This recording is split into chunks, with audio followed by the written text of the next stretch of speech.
Neste exercicio imos manexar un pouco as cores con Inkscape. Simplemente o que vamos facer é colorear esta ratiña que aquí aparece sen ningunha cor, empregando as ferramentas máis básicas de Inkscape. Para iso imos seleccionando cada forma e poñéndolle a cor. A forma máis sinxela de todas é simplemente seleccionar calquera destas cores que nos aparece nesta barra de aquí abaixo. Un pouco máis avanzado, seleccionar a forma, botón dereito, recheo e trazo. Aquí vemos que nos aparecen tres pestanas. Está marcada esta cruz que quere decir sin recheo. Poñemos unha cor uniforme e vemos que nos aparecen outras 4 pestañas.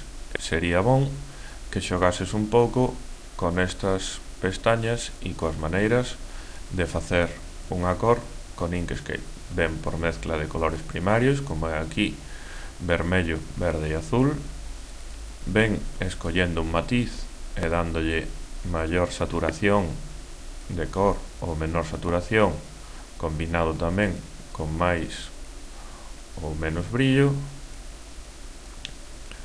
ou tamén, por exemplo, mesturando cores primarias como o celeste, o maxenta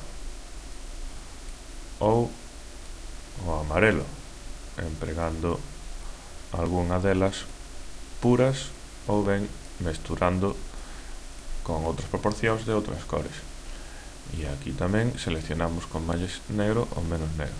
A que nós imos empregar normalmente vai ser a roda, porque é moi sinxela.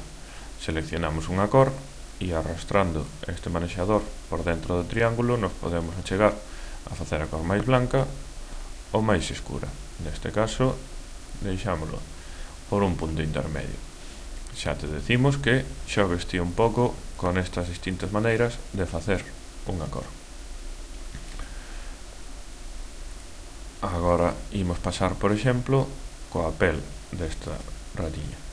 Seleccionamos unha forma, de novo recheo trazo e vamos seleccionar unha cor un pouco anaranxada, vamos facer unha ratiña máis ben parda. Se esta nos gusta, e agora que temos que facer varias partes coa mesma cor, é un comando interesante. Con esta forma seleccionada e a cor ou o formato que lle queremos pegar nas outras partes, imos a editar, copiar, ou ben control C co teclado, e agora facemos unha selección múltiple coas distintas partes que queremos pintar desa cor.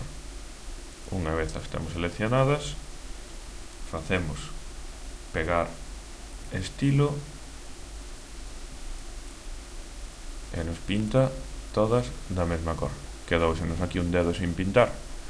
Imos empregar unha ferramenta. Seleccionamos esa zona que queremos colorear e seleccionamos tamén o contagotas.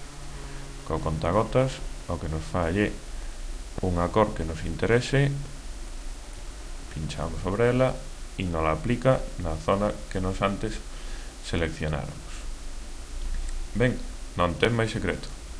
Agora vai aplicando ti a cor hasta que consigas ter unha imaxen pois parecida a esta ou coas cores máis bonitas que vas escoller ti. En canto acabes, non te esquezas de ir a ficheiro, guardar coma, poñerlle un nome ao teu exercicio e guardalo na carpeta que corresponda. Adiante.